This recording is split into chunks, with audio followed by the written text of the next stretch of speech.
Welcome my dear friends to your own YouTube channel and you are watching Amit Ambasht. Friends, जैसा कि आप देख रहे होंगे हमारे बोर्ड में ये फंडामेंटल राइट्स लिखा हुआ है, तो आप समझ ही गए होंगे कि हमारा जो वीडियो लेक्चर है ये फंडामेंटल राइट्स पर होना है। So prior to this lecture friends, हम लोगों ने यूनियन एग्जीक्यूटिव को कंप्लीट किया था अपने प्रीवियस वीडियो लेक्चर्स में, and we have also covered many MCQs that was very much important. So आज ये फंडामेंटल राइट्स को हम लोग करते हैं। तो friends, after the completion of this video session, जब आज ये वीडियो सेशन जब कंप्लीट हो जाएगा, then will be able to know many things about fundamental rights. Like ये फंडामेंटल राइट्स होता क्या है, इसके कुछ बैकग्राउंड्स को हम लोग जानेंगे, इसके कॉन्स्टिट्यूशनल स्टेटस को समझेंगे कि कितने से कितने आर्टिकल तक इसके बारे में कहा गया है, क्या कहा गया है, कितने तरह के फंडामेंटल राइट्स होते हैं, क्या उसमें कुछ एक्सेप्शंस वगैरह भी होते हैं या फिर नहीं होते हैं, या फिर जो कुछ भी है फंडामेंटल राइट्स के बारे में आज हम लोग इसको सब कुछ डिस्कस करते हैं। तो चलिए स्टार्ट करते हैं अपने क्लास को। Let's start the class of fundamental rights. Friends, जैसा कि बोर्ड में आप लोग देख रहे होंगे, ये 6 तरह के फंडामेंटल राइट्स है। तो मैं फंडामेंटल राइट्स के बारे में कुछ आपको बता देता हूँ। तो फ्रेंड्स, पूछा जाएगा कि व्हाट इज फंडामेंटल राइट्स। तो अगर आपसे ये डिफाइन करने को बोलता है कि व्हाट इज फंडामेंटल राइट्स, तो फंडामेंटल राइट्स को आप कैसे डिफाइन करेंगे? तो fundamental rights are those minimum right that are very much essential for an individual for his or her overall development. कहने का मतलब ये हुआ कि फंडामेंटल राइट उस मिनिमम राइट्स को बोलेंगे, उस बेसिक राइट को बोलेंगे जो कि एक इंडिविजुअल के डेवलपमेंट के लिए जरूरी होता है। तो दैट इज फंडामेंटल राइट। अगर आप उसको लेमन लैंग्वेज में समझेंगे तो बस इतना ही है कि फंडामेंटल राइट वो मिनिमम राइट को बोला जाता है जो कि जरूरी है ओवरऑल डेवलपमेंट के लिए एक इंडिविजुअल का। ठीक है, फंडामेंटल राइट्स की बात करें तो जैसा कि आप लोग पहले से भी जानते होंगे कि our constitution is compilation of different constitution of the world. कहने का मतलब ये हो गया कि हमारे संविधान में जितने भी आर्टिकल्स हैं, जिस तरह वो फंक्शन कर रहे हैं, वो कहीं ना कहीं किसी ना किसी कंट्री से लिए गए हैं, जो कि as per the geographical and the political condition of our country. Okay, likewise ये जो फंडामेंटल राइट्स हैं यूनाइटेड स्टेट्स ऑफ अमेरिका से लिए गए हैं, वहां पर ये बिल ऑफ राइट्स में मेंशन्ड है, वहां से ये लिए गए हैं फंडामेंटल राइट्स। फंडामेंटल राइट्स का कुछ बनावट, कुछ पैटर्न इस तरह है हमारे देश में कि ये एक गवर्नमेंट का लॉज ना बन सके, बल्कि ये इंडिविजुअल के लिए हो सके। ओके, कहने का मतलब फ्रेंड्स ये है, फंडामेंटल राइट्स का मतलब ये हो गया कि ये राइट्स जो होते हैं वो इन्फोर्सेबल इन द कोर्ट्स हैं। कहने का मतलब अगर कोई इंडिविजुअल या फिर कोई ऑर्गेनाइजेशन, वो स्टेट हो सकता है, अगर हमारे फंडामेंटल राइट्स को नहीं प्रोवाइड कर रहा है, नहीं दे रहा है, हमसे छीन रहा है, तो हम उसके खिलाफ कोर्ट में जा सकते हैं, उसको इन्फोर्स करा सकते हैं। इसीलिए से कहा भी गया है कि fundamental rights is designed in such a way that it is not confined for the government of India, rather for the citizens of India. Fundamental rights की जब बात करें फ्रेंड्स, तो फंडामेंटल राइट्स में एक कैटेगरी ये भी है कि फंडामेंटल राइट्स किसको एश्योर किए जाते हैं। तो फंडामेंटल राइट्स जो फ्रेंड, कुछ राइट्स ऐसे हैं जो हमारे सिटीजन्स, जो हमारे कंट्री के सिटीजन्स हैं, उनको प्रोवाइड किए जाते हैं, और कई राइट्स ऐसे हैं जो कि हमारे टेरिटरी में जो भी रह रहे हैं उन सबको प्रोवाइड किए जाते हैं। तो जैसे जैसे हम लोग इस टॉपिक को आगे बढ़ते जाएंगे, हम लोग उन सारी चीजों को समझते हैं कि व्हाट इज फंडामेंटल राइट, ये किनको दिया जाता है, किनको नहीं दिया जाता, और क्या क्या इसके अंतर्गत आता है। तो फ्रेंड्स, जैसा कि आप देख रहे होंगे कि फंडामेंटल राइट्स 6 टाइप्स के हैं। Right to equality, right to freedom, right against exploitation, right to freedom of religion, cultural and educational right, and right to the constitutional remedies. आप लोग यहां से देख रहे होंगे आर्टिकल 14 टू 18, ओके, 19 टू 22, 26 से 24, 25 से 28, 29 से 30 और 32। ये 31 आप लोगों को नहीं दिख रहा होगा। ठीक है, दिस 31 आप लोगों को नहीं दिख रहा हो, तो मैं बता दूं, ये जो आर्टिकल 31 था friend, this was right to property, right to property. इसको, ये जो आर्टिकल 31 आप देख रहे हैं, जो कि अब आपको नहीं दिख रहा होगा, हमारे जब ओरिजिनल कॉन्स्टिट्यूशन में हमारे 7 फंडामेंटल राइट्स हुआ करते थे, उसमें ये राइट टू प्रॉपर्टी भी हुआ करता था 31 नंबर पे, जिसको कि 44th constitutional amendment act, 44th constitutional amendment act के तहत इसको 300A में प्लेस कर दिया गया है। That has been moved from article 31 to 300A as per the 44th constitutional amendment act, and now it has been given a status of legal right, legal rights। कहने का मतलब है कि अब ये जो राइट टू प्रॉपर्टी हो गया फ्रेंड्स, ये तो राइट टू प्रॉपर्टी अब हमारा फंडामेंटल राइट्स नहीं रह के ये लीगल राइट हो गया। लीगल राइट और फंडामेंटल राइट्स में क्या अंतर है तो मैं बता दूं। लीगल राइट जो होता है, लीगल राइट को कोई इंडिविजुअल आपसे नहीं छीन सकता, but government can, okay, government can, ये कर सकती है, ये छीन सकती है legal right. Time to time हमारे संविधान में कुछ कुछ नए कॉन्स्टिट्यूशन में अमेंडमेंट होते हैं, हमारे लॉज में बदलाव आते हैं, तो उसमें ये कर सकते हैं। बट ये जो फंडामेंटल राइट्स है फ्रेंड, इसमें आपकी गवर्नमेंट भी आपसे फंडामेंटल राइट्स नहीं छीन सकती, ना कोई इंडिविजुअल छीन सकता है, ठीक है। तो इसी के बाइफर्केशन के लिए जो राइट टू प्रॉपर्टी है फंडामेंटल राइट से हटाकर 44th कॉन्स्टिट्यूशनल अमेंडमेंट एक्ट के तहत 300A आर्टिकल 300A में इसको शिफ्ट कर दिया गया। तो अब हमारे पास जो फंडामेंटल राइट्स हैं वो 6 बचे हैं। तो 6 में हो गया right to equality, right to freedom, right against exploitation, right to freedom of religion, cultural educational right and right to constitutional remedies. इन सारे राइट्स को हम लोग एक एक करके देखते हैं। So let's move to the next slide. अब फ्रेंड देख रहे होंगे ये फंडामेंटल राइट्स, आप लोग फंडामेंटल राइट्स के बारे में जब पढ़ते होंगे तो ये हमेशा आप पाते होंगे कि 14 से 35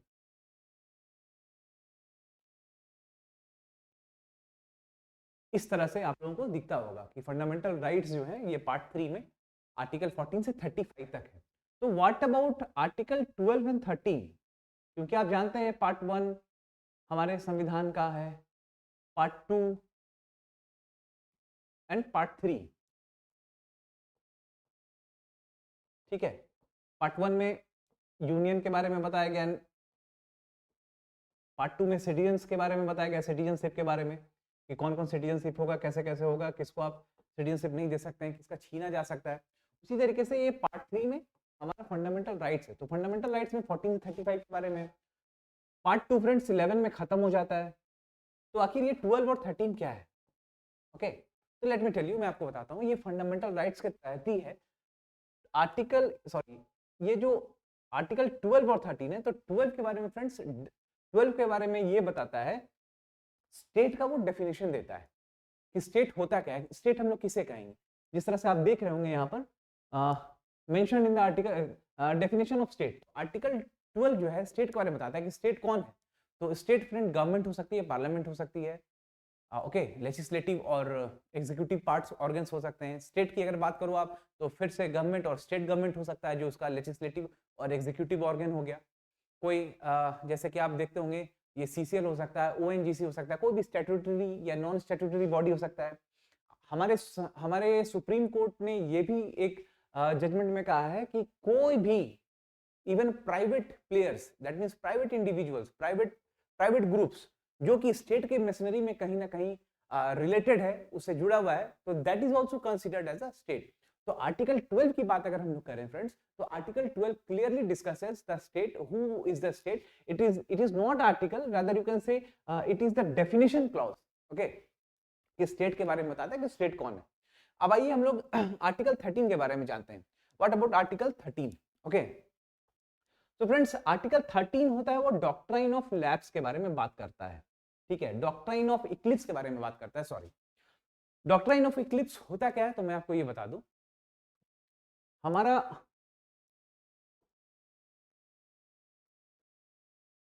कॉन्स्टिट्यूशन 26 जनवरी 1950 को पूरी तरीके से लागू हो गया था फ्रेंड्स।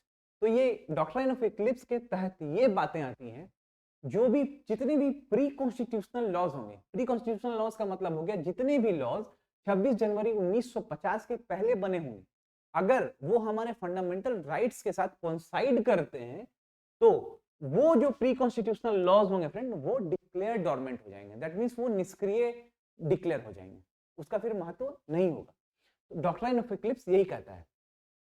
जैसे कि बीकाजी नारायण केस 1955 में वही बात कहता है कि pre constitutional laws were declared dormant. इसको मैं अगर कंटिन्यू करूं तो ये हो जाएगा कि pre constitutional law if coincide with the fundamental rights, then the pre constitutional laws are declared dormant. कहने का मतलब ये प्री कॉन्स्टिट्यूशनल लॉ अगर हमारे फंडामेंटल राइट्स के साथ कोइंसाइड करते हैं, तो वो प्री कॉन्स्टिट्यूशनल लॉज जो है फ्रेंड, वो डोरमेंट डिक्लेयर हो जाएंगे, यानी निष्क्रिय डिक्लेयर हो जाएंगे। अब आपको बता दूं कि प्री कॉन्स्टिट्यूशनल डेट कब से लिया जा रहा है, तो वो डेट है 26 जनवरी 1950, क्योंकि इसी दिन हमारा जो कॉन्स्टिट्यूशन था पूर्ण तरीके से इनैक्ट हो गया था, अडॉप्ट हो चुका था। ओके, उसी तरीके से एक दीपचंद केस आया फ्रेंड, उसमें भी यही कहा गया कि जितने भी पोस्ट कॉन्स्टिट्यूशनल लॉ हैं, अगर वो कंसाइड करते हैं हमारे संविधान के पार्ट 3 के फंडामेंटल राइट से, तो again that post constitutional law will be declared void. कहने का मतलब अब उन 26 जनवरी 1950 के बाद बनाए गए जितने भी कानून होंगे, अगर वो हमारे पार्ट 3 जो फंडामेंटल राइट्स में डिस्कस किया गया है कंसाइड करता है, तो again that post constitutional law will declared void. और इसका एग्जाम्पल आप अंबिका मिल केस में ले सकते हैं, जहां पर वो लिखा गया है कि post constitutional laws will be declared dormant. Okay, तो फ्रेंड्स ये आर्टिकल 13(1) के बारे में था। अब आर्टिकल 13(2) के बारे में हम लोग ये जानते हैं। तो आर्टिकल 13(2) में ये लिखा गया है कि state can not make a law against the fundamental rights. Okay, ये बात उसमें लिखा है, state shall not make that conflict with the part 3। वही चीज है कि स्टेट जो है अपना कोई भी लॉ नहीं बना सकता जो कि हमारे फंडामेंटल राइट्स को कोइंसाइड करता है या उसको उसके विपरीत जाता है। अब हम लोग आते हैं आर्टिकल 14 पे। So here friends it is equality. तो इक्वालिटी क्या हुआ ये हम लोग बताते हैं। ओके, तो फ्रेंड्स एबी डाइसी की एक बुक है द कॉन्स्टिट्यूशन ऑफ इंग्लैंड, जहां पर उन्होंने लिखा है कि everyone is placed equally before the law. कहने का मतलब है कि कोई भी इंसान, अगर एक छोटा कर्मचारी आप उसे समझ सकते हैं कि एकदम लोअर लेवल पे हो, या फिर एकदम बिल्कुल सेक्रेटरी आप मान सकते हैं, आईएएस ऑफिसर जो होते हैं, बीच का कोई कर्मचारी होता है, कोई भी होता है, तो everyone is placed equal in the eyes of the law. कहने का मतलब है कि जितने भी लोग हों, छोटे हों बड़े हों, उनके पद से कोई मतलब लेना देना नहीं, उसके उनके पैसे से कोई लेना देना नहीं, वो सारे इक्वल हैं before the eyes of the law. ठीक है, ये एबी डाइसी ने अपनी किताब में ये प्रिंसिपल को दिया है, एबी डाइसी ने, जिसे हम लोग रूल ऑफ लॉ के नाम से जानते हैं। रूल ऑफ लॉ, ठीक है। देखिए यहां पर क्या है, it prohibits the unequal treatment following the rule of law concept और डिमांड्स इक्वल ट्रीटमेंट। फ्रेंड्स देखिए इक्वालिटी क्या है ना, कि हमारे यहाँ इक्वालिटी को दो तरीके से समझाया जाता है। ठीक है, आर्टिकल 14 में 14(1) और 14 सब क्लॉज 2। 14(1) जो कहता है कि it prohibits the unequal treatment following the rule of law concept. ये एवी डाइसी के रूल ऑफ लॉ को समझता है कि everyone is placed equal in the eyes of law. ठीक है, आपने जैसे लेडी जस्टिस को देखा होगा, उन्होंने अपने आंख में वो पट्टी बांधी रखती है, जिसका मतलब होगा कि वो किसी को देख नहीं रही होती हैं। ठीक है, कि क्या उसका स्टेटस है नहीं है, वो बस रूल ऑफ लॉ कि एज पर द रूल जो भी होना है वो होगा। दूसरा फ्रेंड्स है क्या कि डिमांड्स इक्वल ट्रीटमेंट, ये 14 सब क्लॉज 2 में होता है। ठीक है, अगर ब्रॉडली इसको समझा जाए तो ये हो गया friends equality before law, law के सामने सब लोग बराबर हैं, और है ये equal protection of the law. Equal protection of the law का मतलब हो गया सेम सर्कमस्टेंसेस होने के साथ, मतलब कहने का मतलब है कि सर्कमस्टेंसेस सेम कर दें और उसके बाद फिर हम लोग देखेंगे कि लॉ का क्या ट्रीटमेंट होना चाहिए। ठीक है, अब पिछले स्लाइड में जो फ्रेंड्स हम लोगों ने देखा था, ये 14 सब क्लॉज 1 और 14 सब क्लॉज 2, इसको ही हम लोग एलैबोरेटेड फॉर्म में यहां पर देखते हैं। तो 14 सब क्लॉज 1 फ्रेंड्स ईबीएल, ये हो गया इक्वालिटी बिफोर लॉ। ये मैं फुल फॉर्म लिख देता हूं इसे, इक्वालिटी बिफोर लॉ, और ये हो गया equal protection of law, equal protection of law, equal protection of law.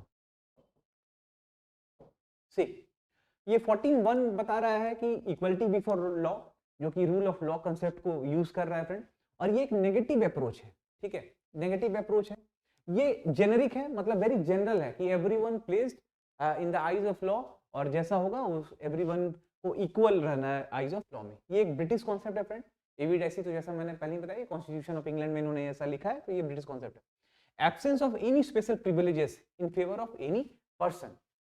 ये पॉइंट्स को फ्रेंड्स हम लोग जब इक्वल प्रोटेक्शन ऑफ लॉ में जब आएंगे तो इसको अच्छे तरीके से समझेंगे। ठीक है, अभी आप इसको देखिए कि ये 14(1) में क्या लिखा हुआ है। तो इक्वालिटी बिफोर लॉ 14(1) में हमारे पास ये एक नेगेटिव अप्रोच है, ये जेनेरिक है। जेनेरिक का मतलब हो गया कि एक बड़ा जनरल टर्म है, स्पेसिफाइड नहीं है। Everyone is equal in the eyes of the law, ये एक ब्रिटिश कॉन्सेप्ट है। Absence of any special privileges in favour of any person. अब आइए हम लोग इक्वल प्रोटेक्शन ऑफ लॉ को देखते हैं, इन पॉइंट्स को समझते हैं, जिससे हमारा प्रीवियस पॉइंट भी क्लियर हो जाएगा। ठीक है, तो ये फ्रेंड 14 सब क्लॉज 2 में लिखा गया है। हाँ, एक चीज मैं आपको और बता दूं, ये ईबीएल और EPL, equal protection of law and equality before law, ये जो दोनों है फ्रेंड्स, ये हमारे राइट टू इक्वालिटी के अंतर्गत ही आते हैं। ठीक है, क्या है कैसे हम लोग अब समझते हैं। ये एक पॉजिटिव अप्रोच है फ्रेंड। ठीक है, ये एक स्पेसिफिक और प्लूरल अप्रोच है। स्पेसिफिक और प्लूरल में बता रहा हूँ, ये जो 14 सब क्लॉज 2 है, ये डिमांड करता है such laws that can afford equal treatment. ठीक है, for better public welfare classification is mandatory और recognising different factors then only better laws can be brought forward. कहने का मतलब है फ्रेंड, ये हमारे समाज में एक क्लासिफिकेशन का डिमांड करता है, ठीक है। अब हर एक आदमी को हर आदमी को हम लोग एक तरीके से ट्रीटमेंट नहीं दे सकते। जैसे कि अगर आप मान लीजिए एक छोटे बच्चे का एग्जांपल लेते हैं और एक बड़े आदमी का एग्जांपल लेते हैं, तो उसको हम लोग सेम नहीं मान सकते हैं, ठीक है। एक नॉर्मल वीमेन को हम लोग अगर किसी मेन से कंपेयर नहीं कर सकते, एक प्रेग्नेंट वीमेन को हम लोग नॉर्मल वीमेन से कंपेयर नहीं करते। तो उसी तरीके से इसमें ये कहा गया कि एक कैटेगरी होना चाहिए फ्रेंड्स, और कैटेगरी होने के बाद हमारे समाज में ये जब कैटेगराइज हो जाता है, जब क्लासिफिकेशन हो जाता है, तो उसके लिए बेटर लॉस के लिए हम लोग डिमांड कर सकते हैं। ओके, ये बस मतलब इसको यही समझ लीजिए कि अगर सपोज करिए कोई भी एक क्लास है, ठीक है, वहां पर जूनियर विंग है और ये सीनियर विंग है। तो अगर कोई एक असाइनमेंट हम लोगों को देना है कि एक असाइनमेंट करना है, कंप्लीट करना है, और वो असाइनमेंट जूनियर से भी कराना है, सीनियर से भी कराना है, तो वो क्या फ्रेंड्स, जूनियर और सीनियर ये तो बिल्कुल अंतर हो जाएगा, क्योंकि सीनियर जो है उस असाइनमेंट को जल्दी करेगा, ये जूनियर उसको कम धीरे करेगा या फिर लेट से कर सकता है। तो यहाँ पर क्या हो रहा है ना कि ये क्लासिफाइड क्या है कि ये दोनों इक्वली ट्रीटमेंट नहीं इन लोगों को मिल रहा है, they both are placed at the different levels. तो कहने का मतलब यहाँ पर क्या है कि हम लोग जो लॉज बनाएंगे इसके लिए अलग, इसके लिए अलग, ये डिमांड है सिचुएशन का, जो हमारे सोसाइटी का डिमांड है, उसके हिसाब से हम लोग बेटर लॉज ला सकते हैं, ठीक है। तो यहाँ पर ये हो गया फ्रेंड्स, और ये प्लूरल अप्रोच है, जैसा कि समझ ही रहे, ये एक स्पेसिफिक अप्रोच है, ठीक है। तो यहाँ पर कहीं से भी इक्वालिटी में हनन नहीं हो रहा है। कहने का मतलब क्या है कि जब राइट टू इक्वालिटी की हम लोग बात करते हैं, तो जब राइट टू इक्वालिटी की बात करेंगे हम लोग, तो फिर ये कैसे हो रहा है भाई कि इसके लिए एक अलग लॉ और एक अलग कॉन्सेप्ट बन रहा है, इसके लिए अलग कॉन्सेप्ट बन रहा है, तो वैसा नहीं है। ये जो इक्वल प्रोटेक्शन ऑफ लॉ है, ये हमको ये कहता है कि पहले हम लोग प्रॉब्लम्स को क्लासिफाई करेंगे, और क्लासिफाई करने के बाद लॉस को डिमांड करेंगे कि इस तरह से लॉ अगर हम लोग बनाते हैं तो we can get the maximum output from the society, और हम लोग ज्यादा से ज्यादा बेहतर अच्छे समाज का निर्माण कर सकते हैं। सिंस हम लोग एक डेमोक्रेटिक कंट्री है, तो इस तरह का जो अप्रोचेस है हमारे सोसाइटी में, ये ज्यादा होना चाहिए, ठीक है। जब तक हम लोग क्लासिफाई नहीं कर पाएंगे प्रॉब्लम्स को, तब तक हम लोग बेटर लॉस को डिमांड नहीं कर सकेंगे। अब हम लोग बात करते हैं कि ये जो दोनों ईपीएल और ईबीएल है, that means equality before law and equal protection of law, ये दोनों फ्रेंड्स एम करता है establish equality of legal status, opportunity, um and justice, जो हमारे प्रेमबल में भी मेंशन है, ठीक है। ये दोनों चीजें फ्रेंड, ये दोनों चीजें ईबीएल और ईपीएल दोनों हमारे इंडियन कॉन्स्टिट्यूशन में एक्सेप्टेबल है। उसका जो मेन एम है दोनों का, टू एस्टैब्लिश करना है क्या, तो equality of legal status, opportunity और एम एंड जस्टिस, ठीक है। तो मुझे लगता है कि आप समझ रहे होंगे। अगला पॉइंट आइए, equality of treatment under equal circumstances. इसमें क्या है कि इक्वल सर्कमस्टेंसेस के तहत हम लोग इक्वालिटी को प्रोवाइड कराएंगे। ये भी समझ में आ रहा होगा आपको। कहने का मतलब आप समझिए कि अगर एक छोटा बच्चा मर्डर करता है या फिर कोई क्राइम करता है, ठीक है, और एक 18 प्लस कोई क्राइम करता है, तो आप जैसा देख रहे होंगे कि 18 बिफोर के लिए हमारे यहाँ जेजेबी का प्रोविजन है, जस्टिस जुवेनाइल बोर्ड। 18 प्लस के लिए हमारे यहाँ जेल का प्रोविजन है। हमारे यहाँ अलग अलग लॉज हैं, अलग अलग नियम कानून, अलग तरीके से ट्रायल्स चला करते हैं इन लोगों के लिए। तो क्या अच्छा, ये आप बताइए, ये आप समझ सकते हैं कि अगर छोटे बच्चे को भी कोई वो अगर अपराध करता है, तो उसको वयस्क की तरह, एडल्ट्स की तरह अगर उस तरीके से उसको अगर हम लोग प्रोसिक्यूट कर देते हैं, तो क्या वो सोसाइटी के लिए बढ़िया होगा? नहीं जी नहीं, बिल्कुल वो सोसाइटी के लिए अच्छा नहीं होगा। और वही चीज फ्रेंड ये बात कर रहा है, यही सेंटेंस वही बात को डिफाइन कर रहा है, ये पब्लिक वेलफेयर। तो पब्लिक वेलफेयर के लिए सबसे पहले क्या है कि हम लोगों को क्लासिफाई करना है और उसके बाद डिमांड करना है बेटर लॉज, ठीक है। तो उसी तरीके से जिस तरह से एक छोटे लड़के को बड़े लड़के से कंपेयर नहीं कर सकते, एक तरह का कानून दोनों के लिए नहीं हो सकता, तो इसीलिए यहाँ पर कहा गया equality of treatment under equal circumstances, ठीक है। इसीलिए ये फ्रेंड्स पॉजिटिव अप्रोच है, ये पॉजिटिव अप्रोच जो कि अमेरिकन कॉन्सेप्ट, ठीक है। आई होप आप लोग समझ रहे होंगे। Move to the next slide. अब हम लोग बात करते हैं आर्टिकल 15 के बारे में, ठीक है। तो 15 के बारे में हम लोग बात करते हैं फ्रेंड्स। तो 15 में जितना समझना है, जो रिलेवेंट पॉइंट है, I am going to discuss you, और मैंने पहले से लिख रखा है। सो देखिए, शायद ये रेड कलर है तो विजिबिलिटी थोड़ा कम हो रहा होगा आप लोगों को। Okay, let me outline it with the yellow colour so that it can be visible to all of you. See, this is article 15. Article 15. Now see, Article 15 क्या कहता है? It provides that the state shall not discriminate against any citizens on the grounds of only religion, race, caste, sex or place of birth. ठीक है? कहने का मतलब है कि स्टेट जो है किसी भी इंडिविजुअल को डिस्क्रिमिनेट नहीं कर सकता। अब स्टेट के बारे में हम लोग आर्टिकल 13 में, आर्टिकल 12 में हम लोगों ने उसके डेफिनेशन को समझा था कि स्टेट कौन हो सकता है। तो स्टेट हमारे गवर्नमेंट हो सकता है, सेंट्रल गवर्नमेंट, उसके लेजिस्लेटिव एग्जीक्यूटिव विंग हो सकते हैं, स्टेट गवर्नमेंट हो सकता है, उसके अगेन लेजिस्लेटिव एग्जीक्यूटिव विंग हो सकते हैं, कोई भी स्टैट्यूटरी नॉन स्टैट्यूटरी बॉडीज हो सकता है। इवन सुप्रीम कोर्ट ने यहाँ तक कहा है कि कोई भी प्राइवेट पार्टी या सॉरी कोई भी प्राइवेट इंस्टीट्यूशन अगर वो सरकार के मिशनरी में कहीं ना कहीं अगर काम कर रहा है, कहीं ना कहीं जुड़ा हुआ, तो that is also considered as state. So कहने का मतलब क्या है कि स्टेट जो है फ्रेंड्स किसी तरह का डिस्क्रिमिनेशन नहीं करेगा any citizen on the grounds of religion, race, caste, sex और प्लेस ऑफ बर्थ। ये आप लोग समझ रहे होंगे बिल्कुल अच्छे तरीके से, ठीक है।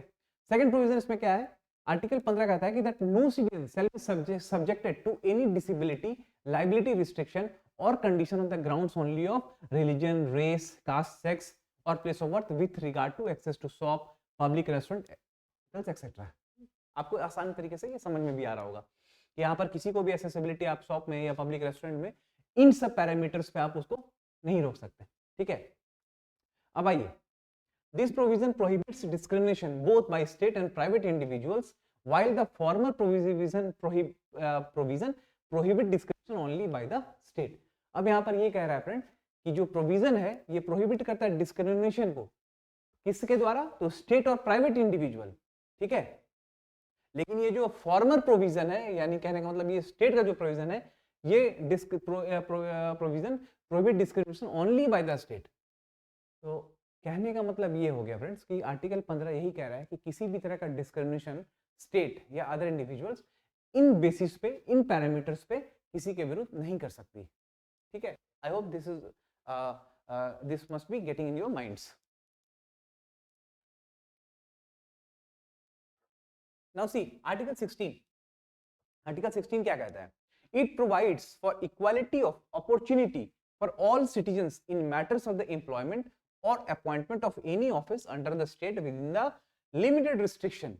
ये कहता है कि इक्वालिटी ऑफ अपॉर्चुनिटी के बारे में भी ये बात करता है कि इक्वल, समान अवसर सबको मिले, किसको, सारे सिटीजन्स को, इन मैटर ऑफ एम्प्लॉयमेंट और appointment to any office under the state with the limited restriction. ये लिमिटेड रिस्ट्रिक्शन का मतलब क्या हो गया फ्रेंड्स, तो देखिए जहां पर 16 की बात करते हैं तो वहीं पर आता है 16 सब क्लॉज 4।